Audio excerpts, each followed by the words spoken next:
अदलिया में मुबैना मुदाखलत के हवाले से एक के बाद एक अहम पेशरफ सामने आ रही है। इस्लामाबाद हाई कोर्ट के 6 जजेस के खत के बाद आज सुप्रीम कोर्ट ने सेनेटर फैसल बाउडा की गुज़िश्ता रोज़ की न्यूज़ कॉन्फ्रेंस का भी खुद नोटिस ले लिया है, जिसमें उन्होंने इदारों पर मुदाखलत के इल्ज़ाम से मुताल्लिक कहा था कि पगड़ियाँ उछालने वालों की पगड़ियों को फुटबॉल बना लेंगे।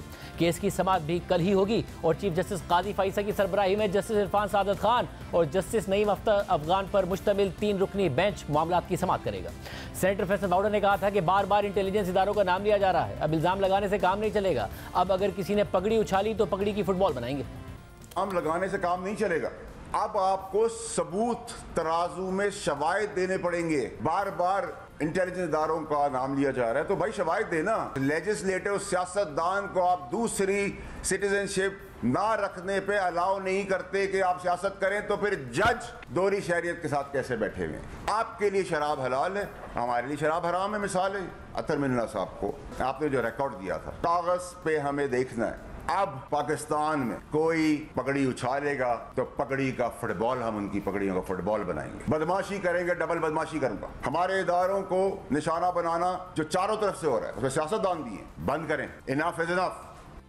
इस पर आज सुप्रीम कोर्ट में नैब तरामीम का कलदम करार देने के खिलाफ इंट्रा कोर्ट अपीलों पर समाअत के दौरान जस्टिस अतर मिनल्ला ने रिमार्क्स दिए कि हमें कहा जा रहा है कि पगड़ियों को फुटबॉल बनाएंगे।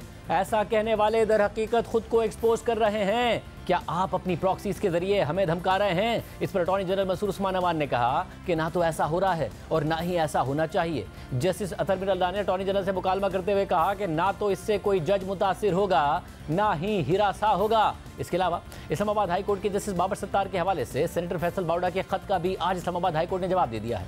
सेनेटर फैसल बाउडा ने जस्टिस बाबर सत्तार की तैनाती से पहले ग्रीन कार्ड होल्डर होने से मुताल्लिक रिकॉर्ड मांगा था और गुज़िश्ता रोज़ न्यूज़ कॉन्फ्रेंस करते हुए कहा था कि इस्लामाबाद हाई कोर्ट को खत लिखे हुए 15 दिन हो गए हैं, लेकिन जवाब नहीं मिल रहा है। जिसके बाद आज इस्लामाबाद हाई कोर्ट के additional registrar establishment Ejaz Ahmad का रजिस्ट्रार की तरफ से लिखा गया जवाबी खत सामने आ गया है। 14 मई को लिखे गए खत में कहा गया है कि मुझे हिदायत की गई है कि 30 अप्रैल को लिखे गए खत के हवाले से आपको आगाह करूं कि यह मामला इस अदालत के चीफ जस्टिस के सामने रखा गया, जिन्होंने मुझे ये बताने की हिदायत की है कि हाई कोर्ट जब वकला से उन्हें बतौर जज तैनात करने पर गौर के लिए मालूमात लेती है तो उसमें पाकिस्तान के अलावा किसी और मुल्क की शहरियत या मुस्तकिल रिहाइश से मुतालिक मालूमात शामिल नहीं होती हैं। आईन पाकिस्तान की रूह से ऐसी मुस्तकिल रिहाइश या शहरियत जज बनने के लिए कोई नाअहलियत नहीं बनती है। जज बनने के मुतवक्के उम्मीदवार की चीफ जस्टिस या सीनियर प्यूनी जज से बातचीत या इंटरव्यू ऐसी कम्युनिकेशन नहीं होती कि जिसका रिकॉर्ड रखा जाता हो और मिनट्स लिए जाते हों।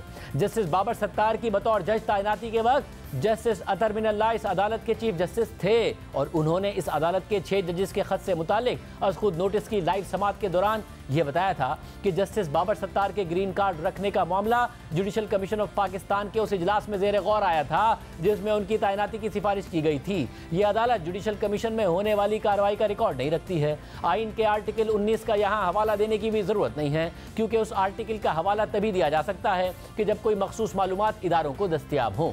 इस पर सेनेटर फैसल बाउडा ने ट्वीट करते हुए लिखा है कि हाई कोर्ट का जवाब मुझे मिलने से पहले मीडिया को मिल गया। बहरहाल यह साबित हो गया कि जस्टिस बाबर सत्तार की तरफ से अपने ग्रीन कार्ड होल्डर होने का मामला रिपोर्ट करने का कोई सबूत इस्लामाबाद हाई कोर्ट के पास मौजूद नहीं, जबकि प्रेस रिलीज में लिखा था कि जज साहिब ने यह मामला उस वक्त के चीफ जस्टिस को रिपोर्ट किया था। याद रहे कि मैंने जज बनने की अहलियत पर तो सवाल उठाया ही नहीं था, मैंने तो इस्लामाबाद हाई कोर्ट की प्रेस रिलीज में दर्ज हकाइक की हक्कानियत पर सवाल पूछा था। क्या चीफ जस्टिस इस बात पर इंक्वायरी करेंगे कि रजिस्ट्रार हाई कोर्ट ने इंसाफ के आईनी इदारे की प्रेस रिलीज में ऐसी बात क्यों लिखी जिसका ना उन्हें इल्म है और ना ही उनके पास सबूत है? उन्होंने बगैर सबूत ये बात किसी के कहने पर या किसकी मुदाखलत पर लिखी। और इससे भी बढ़कर यह कि इस बात का सोर्स सुप्रीम कोर्ट के एक जज की अदालती कार्रवाई के दौरान रिमार्क्स हैं। क्या कोई वकील या आईनी माहिर सहाफ़ी बताएगा कि जज के रिमार्क्स की कोई आईनी, कानूनी या एविडेंशियरी वैल्यू होती है? मुकर्रर अर्ज है कि मसला ट्रुथफुल होने का है, जज की ओहदे की इब्तिदाई अहलियत का नहीं है।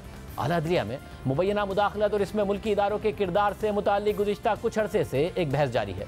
पहले इस्लामाबाद हाई कोर्ट के 6 जजेस ने मुबैना मुदाखलत से मुताल्लिक सुप्रीम जुडिशल काउंसिल को खत लिखा, जिस पर सुप्रीम कोर्ट ने खुद नोटिस लिया। इसी दौरान इस्लामाबाद हाई कोर्ट के जस्टिस बाबर सत्तार के खिलाफ सोशल मीडिया पर मनफी प्रोपेगेंडा मुहिम पर इस्लामाबाद हाई कोर्ट के तर्जुमान ने प्रेस रिलीज जारी की, जिसमें वादे किया गया था कि जस्टिस बाबर सत्तार की अहलिया और बच्चे पाकिस्तान और अमेरिका के शहरी हैं। इस्लामाबाद हाई कोर्ट के जज की हैसियत से तकर्रुर से पहले ही जस्टिस बाबर सत्तार ने chief justice Islamabad high court को रिपोर्ट किया था कि वो पाकिस्तानी शहरी हैं और उनके पास ग्रीन कार्ड है, जिसकी वजह से वो बगैर वीजे के अमेरिका जा सकते हैं।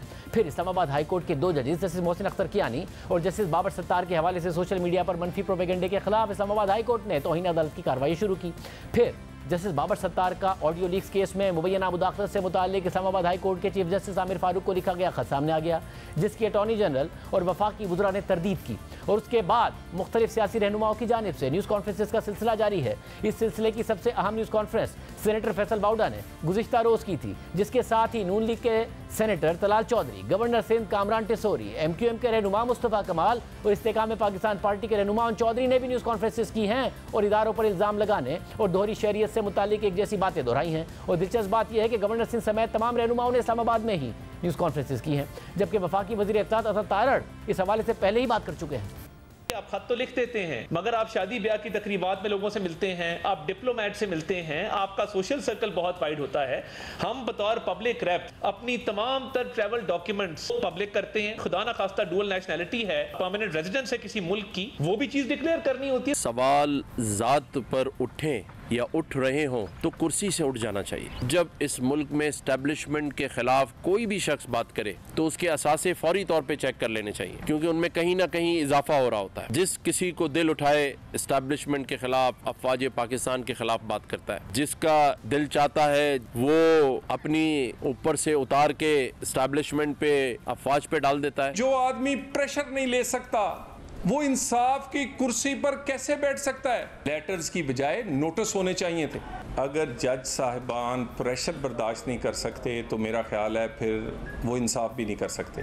तो अजीब ही बात है कि एक सियासतदान जो है वो दोहरी शहरियत नहीं रख सकता, लेकिन एक जज जो है वो दोहरी शहरियत रख सकता है। यह अजीब ही बात है भाई। आप वक्त के इलेक्टेड प्राइम मिनिस्टर को घर भेज सकते हैं, आपके पास वो ताकत है, और आपको ये पाबंदी ही नहीं है आपके ऊपर कि आप किसी और मुल्क की शहरियत रख सकें। ये बहुत बड़ा क्वेश्चन मार्क है। ऐसे कौन लोग हैं जो अदालतों और इदारों को आपस में लड़ाना चाहते हैं? ड्यूल नेशनैलिटी पे हमारे लोगों को, मेरे सीनियर सियासतदानों को डिस्क्वालीफाई किया गया, तो क्या ये सिर्फ सियासतदानों के लिए? सबके लिए फिर एक कानून होना चाहिए। रात को आप अपने फैसले सुना सकते हैं कि जब इदारे पे उंगली उठे तो तब भी आप ऐसा ही एक्शन लें। सारे रहनुमाओं की प्रेस कॉन्फ्रेंस, सबकी एक जैसी बातें, और जो नोटिस लिया है अदालत ने वो फैसल बाउडा के हवाले से लिया है।